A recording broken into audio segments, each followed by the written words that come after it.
Ti Gjokutaj vim kështu natyrshëm tek koncepti geoekonomik. Pra nëse flasim për raporte geopolitike, për interesa geopolitike, ose nëse kemi folur për këto raporte deri tani shfaqet interesi geoekonomik, raporte geoekonomike që lidhen më shumë se sa thjesht me ngushticën e Ormuzit, lidhen me BRICS-in, kam përshtypjen, dhe me ekspansionin e madh të këtij organizimi, jo vetëm, por në mënyrë veçantë të Kinës, si një fuqi e madhe ekonomike dhe ushtarake botërore.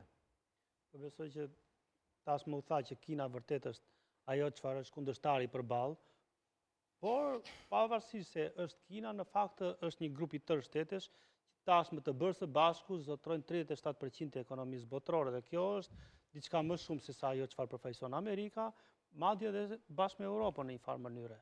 Në aspektin pastaj se si përshkallëzohen këto lloj të themi lëvizjesh gjeopolitike, qoftë ushtarake tashmë së fundmi, tregojnë për shkallëzimin që ka marrë penetrimi i ekonomisë kineze në të gjithë botën, po sidomos në zonën përreth saj. Pasi dhe ajo vajti të paktën në 2 dekadat e fundit që nëpërmjet nismave në mos e kujtoni, ka qenë një nismë që vazhdon të jetë Shqipëria anëtare 16+1 vende, e cila në vetvete duket si një nismë e heshtur. Tani, përtej asaj, Shqipëria është përfshirë edhe në mënyrë pasive në këtë një brez, një rrugë që Kina e ka shpallur të paktën prej 2 dekadash, me qëllim që nëpërmjet pjesës së infrastrukturës, nëpërmjet pushtimit të butë ekonomik dhe lidhjeve që ajo ka krijuar, ka vajtur deri në portat e Europës. Po në mënyrë jo aktive Shqipëria është dhe anëtare e vendeve të lidhjes islamike gjithashtu. Natyrisht, por nuk është se e aplikon atë të drejtën e antarësisë.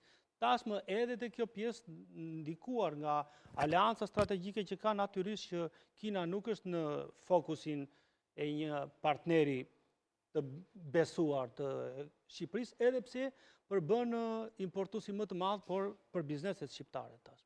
Pra, Kina siç ka hyrë në Shqipëri që e refuzon në mënyrë të heshtur, po ashtu ka hyrë, mos harrojmë, në Malin e Zi. Jo, ka hyrë në gjithë rajonin, po të shikosh investimet që Kina bën në Serbi. Dhe duhet kuptuar pikërisht me këtë filozofi që pjesa e Kinës... Blerjet më të fundit ishin disa avion luftarak, raketa, CM-400 që Serbia ka blerë nga Kina. Madje, ku ka hyrë? Ka hyrë deri, nëse shikojmë se ka një debat edhe për portet, ka hyrë deri te porti Pireut. Një kompani kineze, para disa vitesh, privatizoi. Dhe kjo hyri në tjetër lloj diskutimi, për arsye se ka të bëjë me sigurinë e NATO-s.